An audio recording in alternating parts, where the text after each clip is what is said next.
ಸೂರ್ಯನೇ ನೀನು ದನೀರದವರ ಧೈರ್ಯವೋ ನೀಲಿ ಅಂದ್ರೆ ನೀತಿಯ ಜೈ ಭೀಮ ಅಂದ್ರೆ ನಿರ್ಭೀತಿಯ ಕಾನೂನಿನ ಮಾನ ಮುಚ್ಚೋ ಬಟ್ಟೆ ನೀದವ ಜಾತಿ ಜ್ವಾಲೆ ಆರಿಸಲು ಹಾಲು ಸುರಿದವ ಮನೆ ಒಡೆಯೋ ಕುತಂತ್ರಿಗಳ ಕಾಲು ಮುರಿದವ ಗುಳ್ಳಿನರಿಗಳ ಚರ್ಮ ಸುಲಿದವ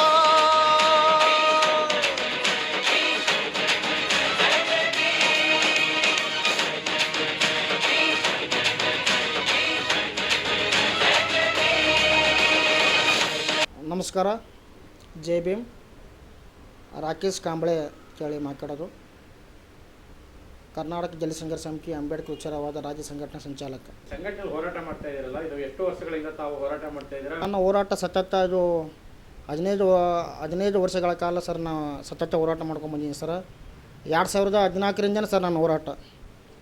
ಅತಿ ಚಿಕ್ಕ ವಯಸ್ಸಿನಲ್ಲೇ ನನ್ನ ಟೆಂತ್ ಪದವಿ ಮುಗಿದ ನಂತರ ಒಂದು ಹೋರಾಟದ ಮನೋಭಾವನೆಯಲ್ಲಿ ಅಲ್ಲಿ ಒಂದು ಸಂಪೂರ್ಣ ಹೋರಾಟಕ್ಕೆ ನನ್ನ ಒಂದು ಕೊಡಿಸಿಕೊಂಡು ಇವತ್ತು ನಾನು ಹೋರಾಟದಲ್ಲಿ ಜೀವನ ಮಾಡ್ತಾಯಿದ್ದೀನಿ.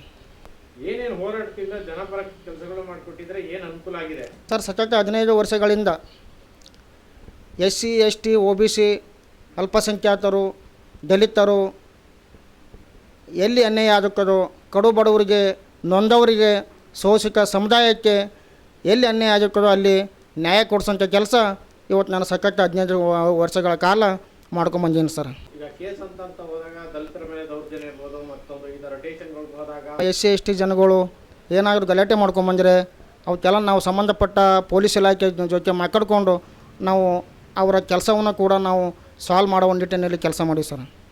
2014ರಲ್ಲಿ ನನ್ನ ಹೋರಾಟ, ನನ್ನ ವಯಸ್ಸು ಚಿಕ್ಕದಿದ್ದರೂ ಕೂಡ ನಾನು ಏನೋ ಕಾಸು ಮಾಡಬೇಕು, ದುಡ್ಡು ಮಾಡಬೇಕು, ಜನರ ಜೊತೆ ಮೋಜು ಮಸ್ತಿ ಮಾಡೋದಕ್ಕೆ ಸಂಘಟನೆ ಬಂದವಳು ಸರ್.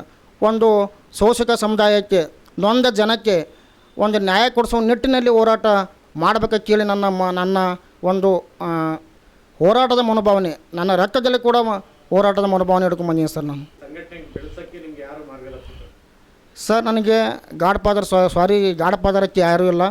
2014ರಲ್ಲಿ ಏನೋ ಚಿಕ್ಕ ಹುಡುಗನಾಗಿ ಒಂದು ಯುವ ಪಡೆಯನ್ನು ಕಟ್ಕೊಂಡು ನನಗೆ ಆದಂಥ ಒಂದು ಯುವ ಪಡೆ ಸರ್. ಅವಾಗೆ ನನ್ನದಾದಂಥ ಒಂದು ಯುವ ಪಡೆ ಇತ್ತು.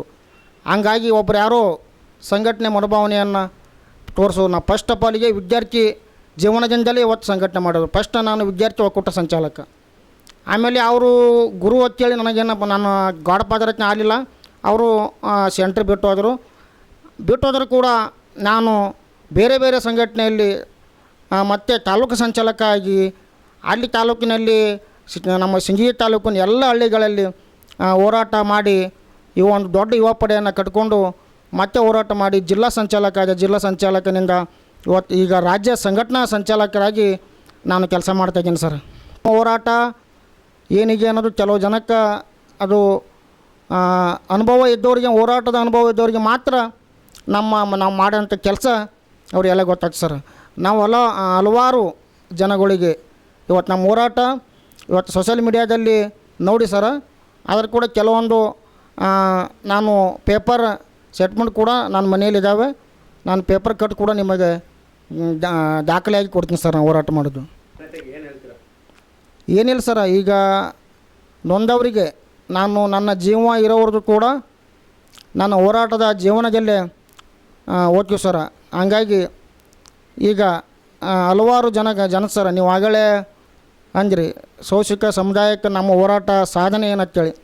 ನಮ್ಮ ಹೋರಾಟಕ್ಕೆ ಸಾಧನೆ ಸರ 2018ರಲ್ಲಿ ಸರ್, ನಾನು ಚಿಕ್ಕ ವಯಸ್ಸಿನಲ್ಲಿ ಒಂದು 18 ವಯಸ್ಸು ಸರ್. ನನಗೆ ಅವಾಗ 2018ರಲ್ಲಿ 18 ವಯಸ್ಸಿನಲ್ಲಿ ಒಂದು ಅಂಬೇಡ್ಕರ್ ಭವನದಲ್ಲಿ ಸರ್ 500 ಜನ ಸೇರಿಸಿ ಒಂದು ಬೃಹತ್ ಸಮಾವೇಶ ಮಾಡಿದ ಇತಿಹಾಸ ಸರ್. ನಾನು ನಿಮಗೆ ದಾಖಲೆ ಸಮೇತ ಕೊಡ್ತೀನಿ ಸರ್.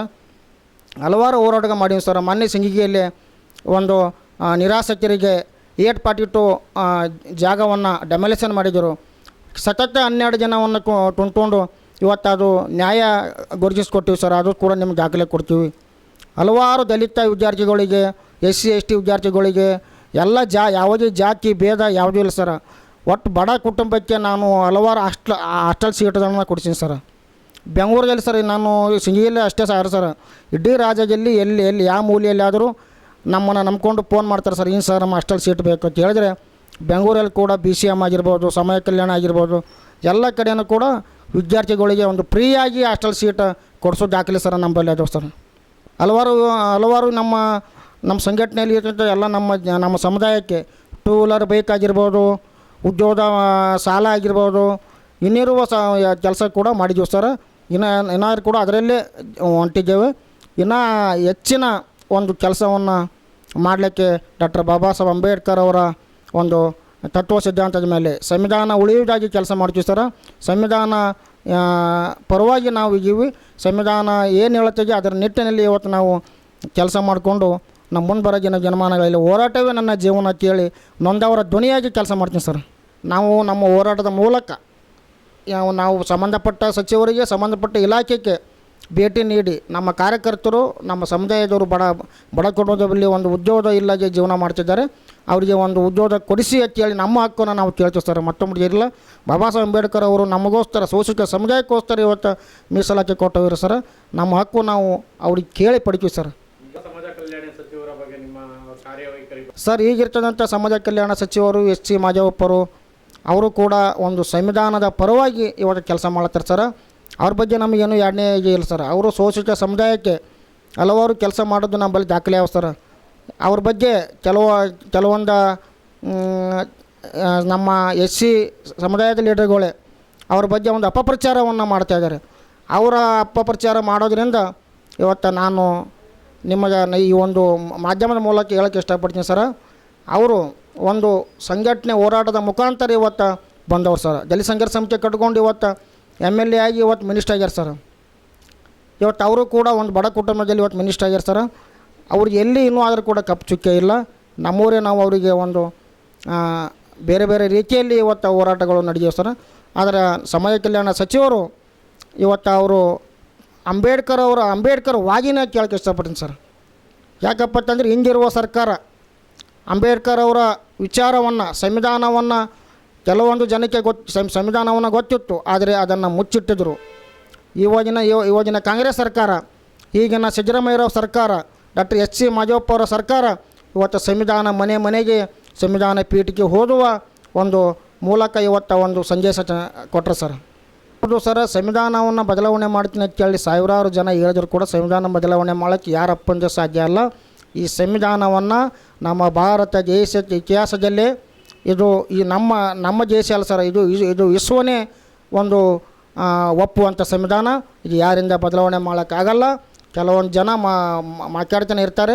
ಅಂಥವ್ರ ವಿರುದ್ಧ ಸಂವಿಧಾನ ಬಗ್ಗೆ ಯಾರಾದರೂ ಮಾತಾಡಿದ್ರೆ ಅಂಥವ್ರ ವಿರುದ್ಧ ನಾವು ಹೋರಾಟ ಮಾಡೋಕ್ಕೆ ಯಾವತ್ತೂ ಸಿದ್ಧ ಇವೆ ಸರ್.